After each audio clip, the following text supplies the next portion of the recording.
देखिए, आप अगर ये बात कहते हैं तो आपको 1 साल 8 महीना का अपना अनुभव बताना चाहिए। मेरे साथ जो काम कर रहे थे कैसा अनुभव, ये आप बताइए। अब नेता प्रतिपक्ष बार बार उठना बढ़ जाए अलग। रेलवे अरे छोड़िए ना भाई, अटल जी के राज में जितना काम हुआ है आप समझ रहे हैं, जो बिहार के विकास के लिए जितना काम किया गया है, ये कहने की बात है। और उनके साथ काम करने का जो अनुभव हुआ है उसी से तो आगे बढ़े हैं। और क्या हुआ, उनके साथ काम करने का जो अनुभव हुआ उसी के साथ आगे बढ़ते रहे।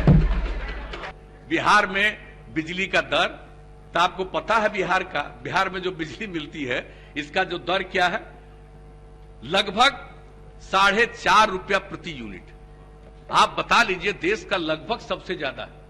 यहां पर जो बिजली होता है तो हमने क्या सवाल उठाया, कहा कि एक दर होना चाहिए, 1 नेशन 1 रेट। हर तरह का एक ही तरह का रेट होना चाहिए, चाहे बिजली का उत्पादन कहीं हो रहा, लेकिन वहां से कहीं भी किसी राज्य को बिजली मिल रही है तो पूरे देश में हर राज्य को एक ही रेट पर मिलना चाहिए। तो ये बात हम लोग पहले से मांग कर रहे थे और इस बार भी हम लोगों ने नीति आयोग की बैठक में ये सुझाव दिया। कितना देख लीजिए, हम उसी में कह रहे हैं कि जब ये निर्णय लिया गया था कैबिनेट में 2003 में, उसमें आप मंत्री थे।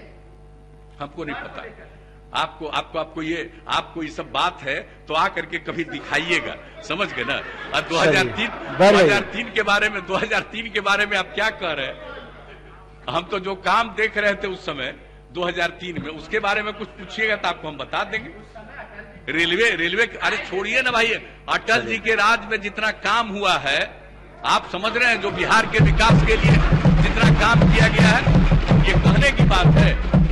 और उनके साथ काम करने का जो अनुभव हुआ है उसी से तो आगे बढ़े हैं। और क्या हुआ, उनके साथ काम करने का जो अनुभव हुआ उसी के साथ आगे बढ़ते रहे। अभी बढ़ जाइए। देखिए, आप अगर ये बात कहते हैं तो आपको 1 साल 8 महीना का अपना अनुभव बताना चाहिए। मेरे साथ जो काम कर रहे थे कैसा अनुभव, ये आप बताइए। अब नेता प्रतिपक्ष बार बार उठना बढ़ जाए अलग। और अब कृषि फीडर के बारे में भी हमने बात कह दिया, कृषि फीडर भी लगाया जा रहा है। जो बात हम लोग इस पूरे तरह की बात कर रहे हैं, तो एक एक क्षेत्र में जो काम किया गया है और कृषि के विकास पर क्या जोर हुआ। कुछ लोग तो कृषि पर बात कर रहे हैं, हम कितना बात आपको बता दें। एग्रीकल्चर पर क्या स्थिति है आप जरा जान लीजिए। आपको मालूम है ना कि बिहार की आबादी कितनी है, और आपको मालूम है जो आबादी देखिएगा तो पूरे देश में तीसरा राज्य है आबादी के दृष्टिकोण से। लेकिन अगर आप एरिया देखिएगा, क्षेत्रफल देखिएगा, तो संभवतः 12वां स्थान है। आप समझ रहे हैं,